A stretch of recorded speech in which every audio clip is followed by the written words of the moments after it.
얼마 전까지 쌀쌀했는데 지금은 지내기 딱 좋은 날씨가 됐어요. 얼마 지나지 않아서 바로 덥다는 얘기가 나올 것 같은데요. 예보를 확인하니 올해 여름은 작년보다 더 무덥고 강수량은 비슷할 거라고 해요. 작년 여름도 더웠는데 올해는 더 더울 거라고 하니 걱정이 되는데요. 이런 여름을 시원하게 보내는 필수품이 바로 에어컨인데요. 오늘은 바로 이 여름 필수품 에어컨 관련 정보를 준비했어요. 여름 무더위가 와도 안심이 되는 게 에어컨이 있어서가 아닐까 싶은데요. 그런데 이렇게 더워져서 막상 에어컨을 키려니 전원이 켜지지 않는다거나 찬바람이 나오지 않는다거나 하는 문제로 곤란을 겪으신 분들이 많으실 텐데요. 같은 곤란을 올해도 겪으면 안 되겠죠. 그래서 돈 안 드는 무상점검 내용을 준비했으니 에어컨 있으신 분들은 끝까지 집중해 주세요.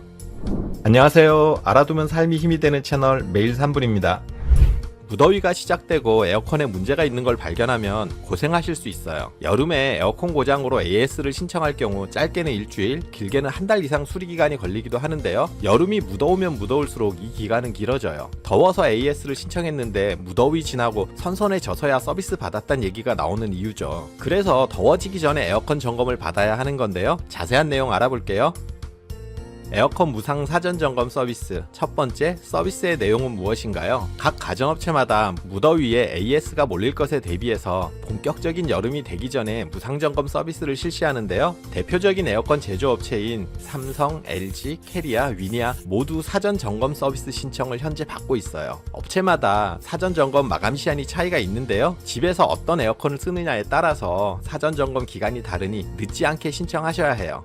삼성전자는 5월 12일까지 사전 점검 신청을 받고요. LG전자는 5월 30일까지로 조금 더 여유가 있어요. 그리고 캐리어 에어컨과 위니아는 4월 30일까지로 신청 기간이 가장 짧으니 늦지 않게 신청을 해주셔야 해요. 서비스 신청하는 방법은 전화와 홈페이지를 통해서 가능한데요. 따로 전화번호와 홈페이지 주소는 하단에 별도로 남겨놓을 테니 점검 필요하신 분들은 참고해주세요. 사전 점검을 신청하면 약속을 잡고 일정에 따라 AS 기사님이 방문하게 되는데요. 에어컨의 냉방 성능, 냉매 누설 확인 등의 체계적인 제품 점검 서비스를 받을 수 있어요. 사전 점검 기간에 신청하는 경우는 출장비와 수리비까지 모두 무료라 더욱 좋은데요. 다만 점검했을 때 고장이 났을 경우 소모되는 부품비나 냉매 주입비 등은 별도로 지불하셔야 해요. 그리고 삼성전자는 사전 점검 기간에 냉장고, 세탁기 등 가전제품 출장 서비스를 신청한 고객에게는 에어컨까지 추가로 무상 점검해주는 서비스도 진행하고 있어요. 그러니 삼성 제품을 쓰시는 분들은 여름 전에 전반적인 가전 서비스를 다 받아보셔도 좋을 듯해요.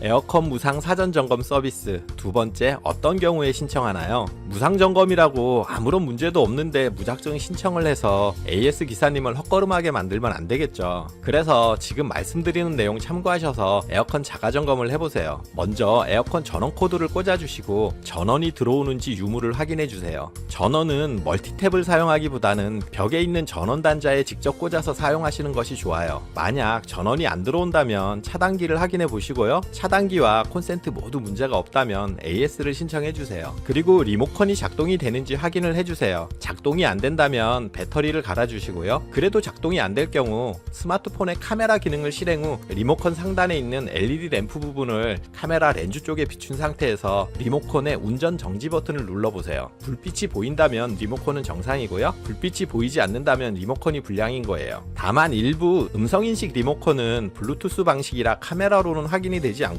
휴대폰 블루투스 기능을 켜서 확인을 해주셔야 해요. 이렇게 확인을 했을 때 리모컨은 정상인데 작동이 되지 않는다면 AS를 신청해 주시고요. 만약 리모컨 불량이면 리모컨은 별도로 구입을 하셔야 해요. 리모컨 때문에 기사님 부르면 오셔서 별도로 구입하라고 얘기만 해주고 가시거든요. 에어컨을 켰는데 시원한 바람이 안 나오는 경우도 있어요. 이럴 때는 실외기 전원 플러그가 연결이 되어 있는지 실외기가 환기는 잘 되는지 확인을 해주세요. 만약 실외기 통풍구 앞에 물건 등이 쌓여서 막혀있다면 치워주시고요. 실외기 통풍창도 열어주세요. 이렇게 한 후 에어컨 냉방 온도를 18도까지 낮춰서 20분 정도 가동을 해주세요. 현재 실내 온도보다 낮은 온도까지 내려야 찬바람이 잘 나오는지 확인이 가능하기 때문에 실내 온도 이하로 냉방 온도를 낮춰서 일정 시간 확인을 해야 해요. 이랬을 때 찬바람이 이상 없이 잘 나오면 문제 없는 거고요. 만약 찬바람이 시원치 않다면 냉매가스 부족일 수 있으니 AS를 신청해 주세요. 또 에어컨을 켰을 때 냄새가 나는 경우도 있는데요. 이런 경우는 약 10분 정도 공기청정 모드를 작동해주세요. 시간이 지나면 대부분 정상으로 돌아오거든요. 그래도 계속 냄새가 난다면 이때는 에어컨 필터를 갈아주거나 세척해 주셔야 해요. 일반적으로 업체에서는 에어컨 필터 교체 주기를 6개월로 안내하지만 실제 에어컨을 사용하는 기간이 길지 않기 때문에 이것보다 좀 더 오래 사용하셔도 괜찮아요. 작년에 갈아 넣은 필터라면 올해 사용 전에는 에어컨 필터를 청소해 주세요. 에어컨에서 필터를 분리한 후 깨끗하게 세척 후 그늘에서 건조 후 사용하셔야 하고요. 그리고 이보다 오래된 에어컨 필터라면 여름 되기 전에 교체를 해주세요. 에어컨 필터는 AS 대상이 아니기 때문에 직접 구매하셔서 교체하시면 돼요. 그리고 에어컨에서 물이 샌다면 배수 호수가 잘 연결되어 있는지 호수가 꺾이거나 막혀 있는지도 확인해 보시고요. 다만 외부와 온도차로 실내기 배관 연결부에 물이 맺히는 결로 현상은 정상 작동이 되는 것이니 문제가 되지 않아요. 이렇게 체크했는데도 물이 샌다면 AS를 신청해 주세요. 지금까지 자가점검 방법을 알려드렸는데요. 필요하신 분들은 앞의 내용 천천히 다시 보시면서 점검해 보세요. 모두 확인했을 때 문제되는 부분이 있다면 사전 점검을 신청하셔서 기사님에게 꼼꼼하게 점검 받으셔서 무덥다는 올여름 시원하게 보내세요. 아직 3월이라 여름이 먼 것처럼 생각이 되는데요. 그런데 경험상 금방 더워지는 거 다들 아실 거예요. 막상 여름에 에어컨이 고장나면 AS 전화 연결도 쉽지 않고요. 또 연결이 됐다 하더라도 서비스를 받기까지 한참 걸리는 경우가 많아요. 그러니 올해는 꼭 미리미리 무료 사전 점검 받아보시면 좋겠어요. 오늘 영상 끝까지 봐주셔서 감사합니다. 오늘 정보가 도움되셨다면 구독, 좋아요, 알림 설정 해주시고요. 더 유익한 영상으로 다시 찾아뵐게요. 저는 매일 3분 대표 큐레이터 송한결이었습니다. 감사합니다.